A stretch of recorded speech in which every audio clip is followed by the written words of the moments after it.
everyone, and welcome back to Super English Talks.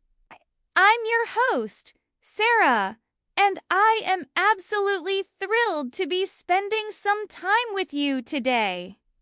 In today's session, which is part of our podcast for listening practice series, we are going to dive deep into something that is absolutely crucial for understanding and speaking. Natural-sounding English phrasal verbs. Now you might be thinking, phrasal verbs. What exactly are those, and why should I even bother learning them? That's a fantastic question, and one that we will definitely unpack together. Many English learners find phrasal verbs a little bit tricky, perhaps even a bit intimidating. They can seem like these random combinations of words that have a meaning completely different from the individual words themselves. And to some extent, that's true. But trust me, mastering phrasal verbs is like unlocking a secret code to fluency in English. So, what exactly is a phrasal verb? Simply put, a phrasal verb is a combination of a main verb and one or two other words, usually a preposition or an adverb, or sometimes both. The tricky part is that the combination creates a new meaning that isn't always obvious from the original verb and the particle.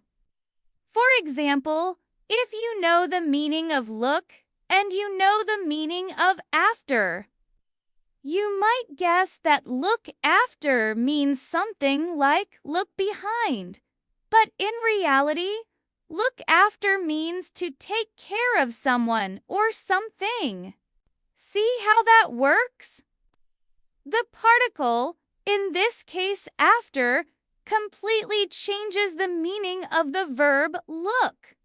Why are phrasal verbs so incredibly important for English learners? Well, the main reason is that they are used all the time in everyday spoken English.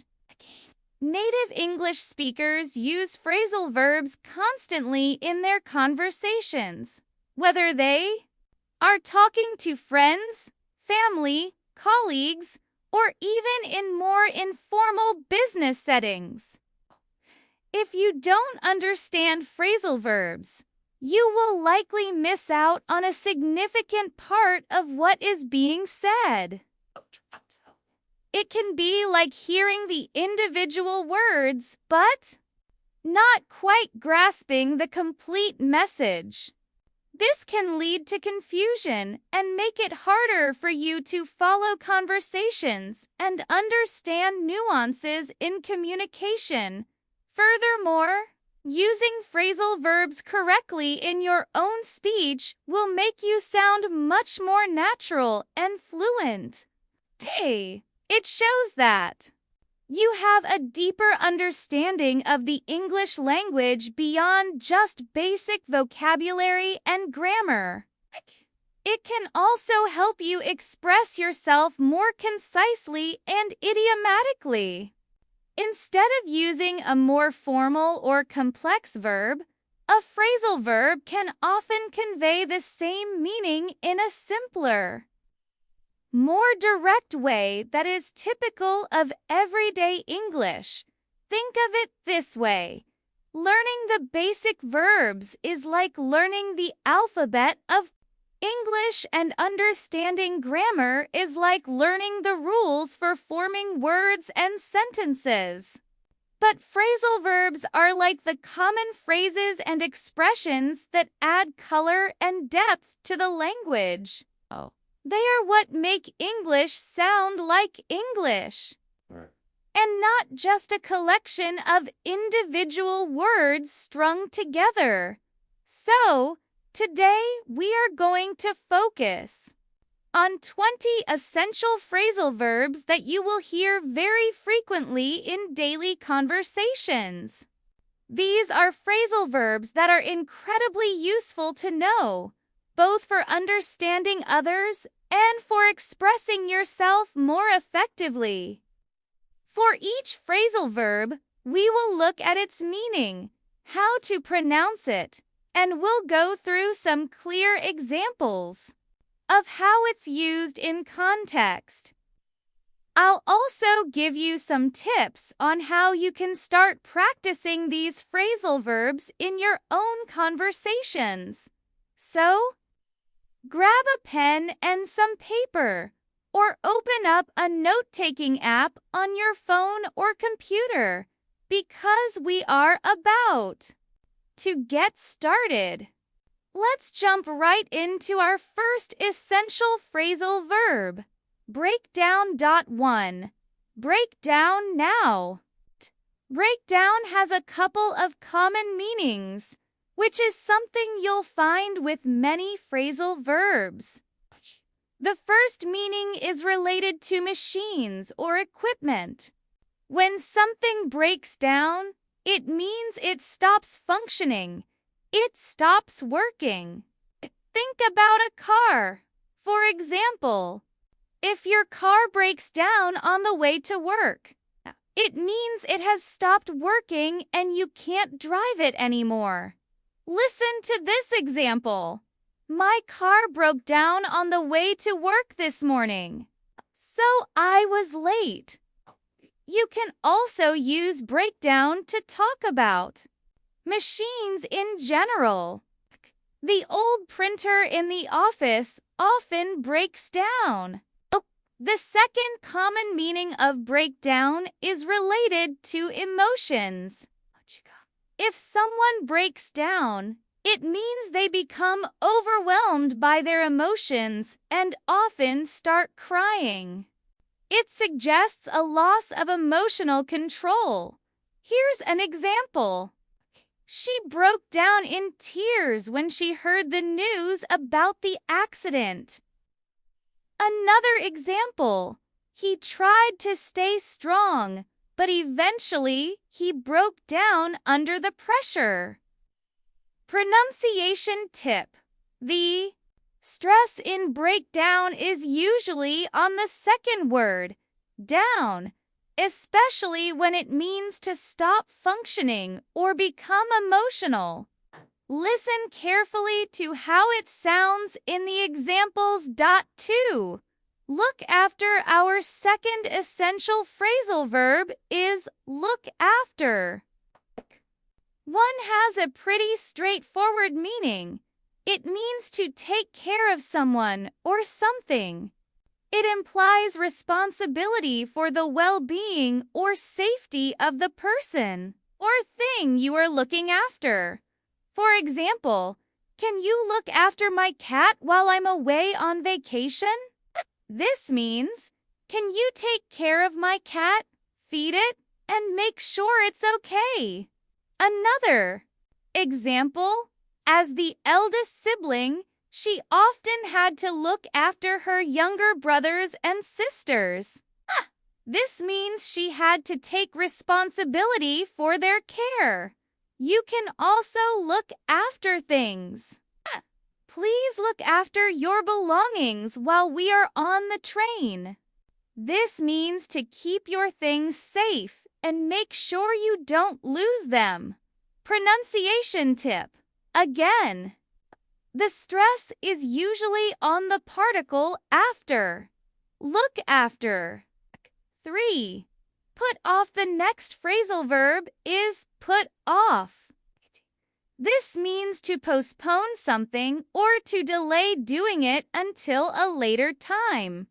It often implies that you don't really want to do it right now. For example, always put off doing my homework until the last minute. This is a very common experience for many students. Another example.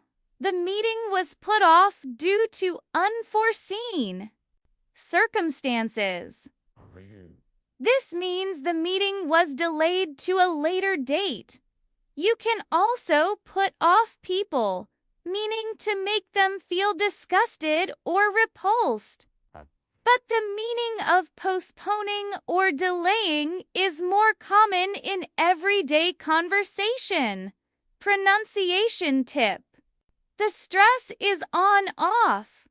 Put off. 4. Run into. Our fourth phrasal verb is run into.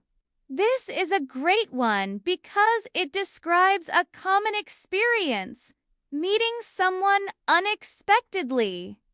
Means to meet someone by chance.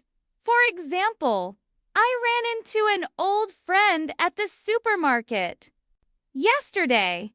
It was such a surprise. Another example. Guess who I ran into at the coffee shop this morning? My old English teacher. You can also run into problems, meaning to encounter difficulties, but the meaning of meeting someone unexpectedly is very common. Pronunciation tip. The stress is on into. Run into. Asterisk, asterisk 5. Take off. Take off is another phrasal verb with multiple meanings. The first one we'll look at is related to removing something, usually clothing. For example, she took off her jacket because it was getting warm inside. Another example. Please take off your shoes before you come into the house. The second very common meaning of take off is used when talking about airplanes. It means for an airplane to leave the ground and begin its flight. For example, the plane took off exactly at 9 a.m. Another example. We watched the airplane take off into the sky. Pronunciation tip. The stress is on-off in both meanings. Take off. 6. Give up. The phrasal verb give up is a powerful one. It means to stop trying to do something, often because you feel it's too difficult. It can also mean to quit something. For example, don't give up on your dreams, no matter how hard things seem. This is a very encouraging message. Another example. He gave up smoking last year and he feels much healthier now. Here, it means he quit smoking. Pronunciation tip. The stress is on up. Give up. 7. Come across. Come across means to find something or someone by chance, similar to run into. However, come across can also mean to give a particular impression. We'll focus on the find by chance, meaning first. For example, I came across a fascinating book at the library yesterday. Another example. While cleaning the attic, I came across some old photographs. The other meaning, to give a particular impression, is also important. For example, he comes across as a very friendly person. This means he gives the impression of being friendly. Pronunciation tip. The stress is usually on across in both meanings. Come across. 8. Turn down. The phrasal verb turn down has a couple of meanings as well. The first one is to refuse or reject an offer or a request. For example, she turned down the job offer because it was too far from home. Another example. They turned down our request for a loan. The second meaning of turn down is to decrease the volume or intensity of something, like music or heat. For example, could you please turn down the music? It's a bit too loud. Another example, she turned down the heating because she was feeling hot. Pronunciation tip. The stress is on down in both meanings. Turn down 9. Fill out is a very practical phrasal verb. It means to complete a form or a document by writing the required information in the blank spaces. For example, please fill out this form before your appointment. Another example, make sure you fill out all the fields on the application. Pronunciation tip. The stress is on out. Fill out. 10. Get along. The phrasal verb get along means to have a good relationship with someone, to be friendly and have no arguments. For example, I get along very well with my colleagues. We have a great working environment. Another example, do you? Get along with your neighbors.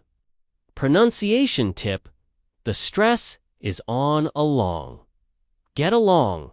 Call off means to cancel something that was planned to happen. For example, they called off the meeting due to the bad weather.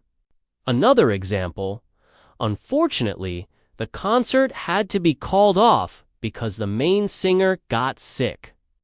Pronunciation tip. The stress is on off. Call off. Look forward to. Look forward to is a positive phrasal verb. It means to be excited about something that will happen in the future. It is often followed by a noun or the ing form of a verb. For example, I'm looking forward to the weekend. I can't wait to relax. Another example, she is looking forward to seeing her family next month. Pronunciation tip. The stress is on forward. Look forward to. 13. Take up has a few meanings. One common meaning is to start a new hobby or activity. For example, I've recently taken up painting as a hobby. Another example, he decided to take up yoga to improve his flexibility. Another meaning of take up is to occupy space or time. For example, the new furniture takes up a lot of space in the room, or studying for the exam takes up most of my evenings. Pronunciation tip. The stress is usually on up. Cake up. 14. Pass out. Pass out means to faint or lose consciousness. Usually, suddenly. For example, he passed out after standing in the sun for too long without water. Another example, the smell was so strong that she almost passed out. Pronunciation tip. The stress is on out. Pass out. 15. Make up. Make up has a couple of important meanings. One is to invent a story or an excuse. For example, she made up a funny story to entertain the kids. Another example, he made up an excuse for being late to work. The second common meaning of make up is to reconcile after an argument or a disagreement. It means to become friendly again. For example, they had a big fight, but they made up the next day. Pronunciation tip. The stress is on up in both meanings. Make up. T-C. Look up. Look up means to search for information, especially in a book, a dictionary, or online. For example, you should look up the meaning of that word in the dictionary. Another example, I need to look up the train times online. Pronunciation tip, the stress is on up. Look up. 17. Bring up also has a couple of key meanings. One is to mention a topic in a conversation.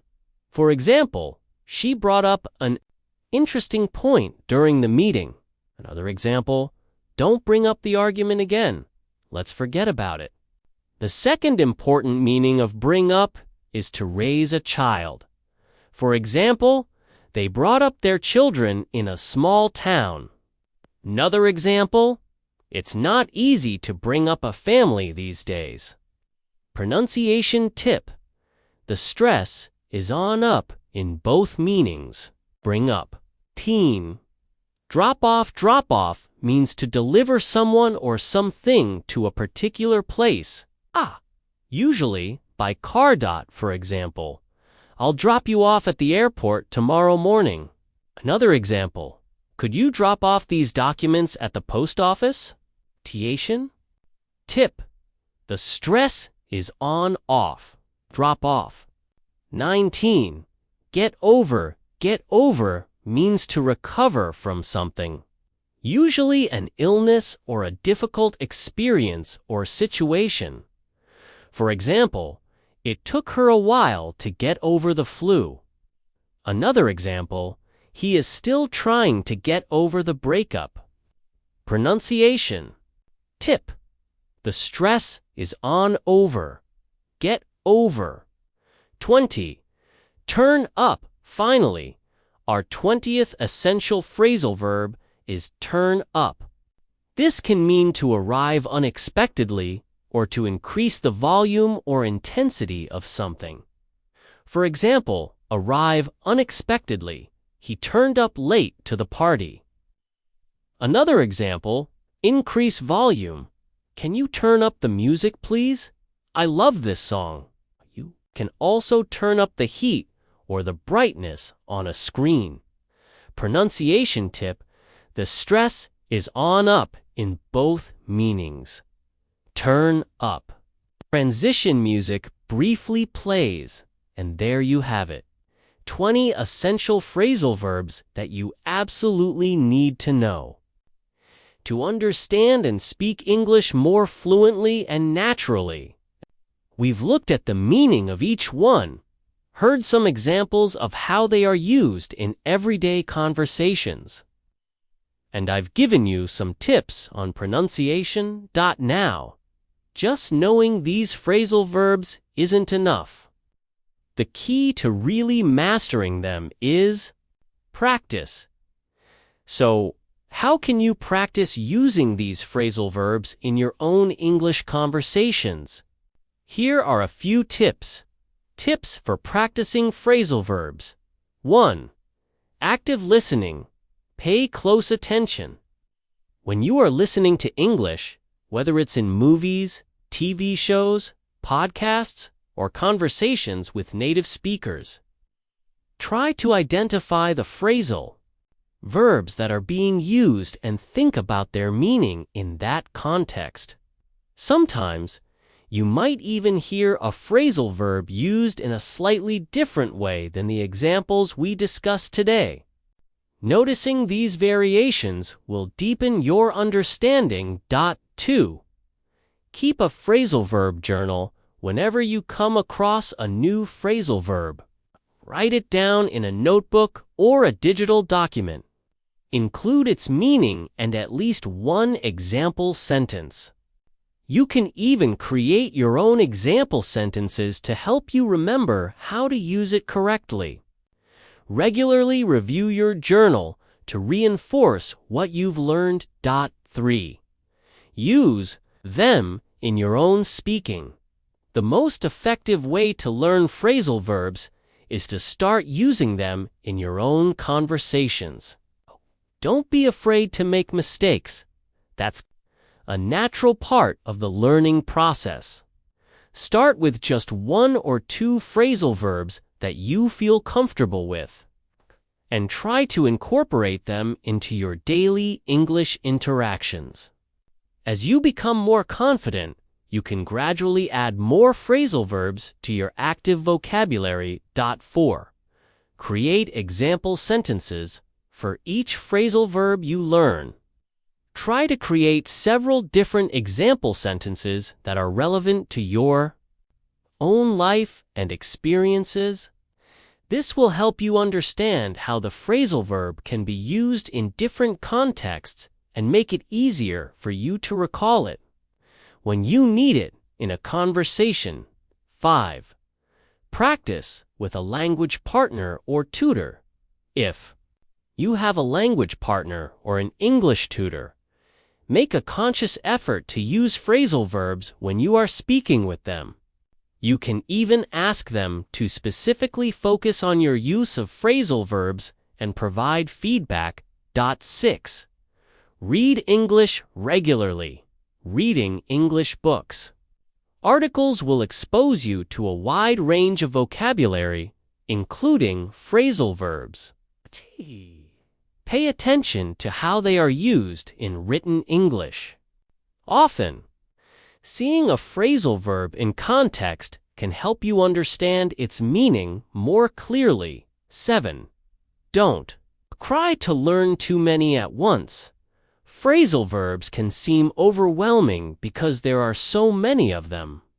Instead of trying to memorize a long list all at once, focus on learning a few at a time. Once you feel comfortable with those, you can move on to learning more. The 20 we covered today are a great starting point. 8. Use flashcards or language learning apps. There are many language learning resources available, such as flashcards and apps that can help you learn and practice phrasal verbs in an engaging way. Find the tools that work best for your learning style. 9. Think in English. Try to start thinking in English as much as possible. When you are going about your day, think about situations where you could use the phrasal verbs you have learned. For example, if you accidentally meet a friend, think to yourself, I just ran into my friend. 10. Be patient and persistent. Learning phrasal verbs takes time and effort. Don't get discouraged if you don't remember them all immediately. Keep practicing, keep listening, and gradually you will find that your understanding and use of phrasal verbs will improve significantly. Remember, mastering phrasal verbs is a journey, not a race. Be patient with yourself, celebrate your progress, and keep practicing. The more you expose yourself to English and actively try to use phrasal verbs, the more natural they will become to you. That brings us to the end of today's episode of Super English Talks. I really hope you found this session on essential phrasal verbs helpful for your English learning journey. Don't forget to give this video a thumbs up if you enjoyed it, and please subscribe to our channel for more English learning content. Hit that notification bell so you don't miss any of our future lessons. And hey, let me know in the comments below which of these phrasal verbs you use the most, or if there are any other phrasal verbs you'd like us to cover in future videos. Your feedback is always valuable to us. Thank you so much for joining me today. Keep practicing your English, and I look forward to speaking with you all again in the next video. Bye for now.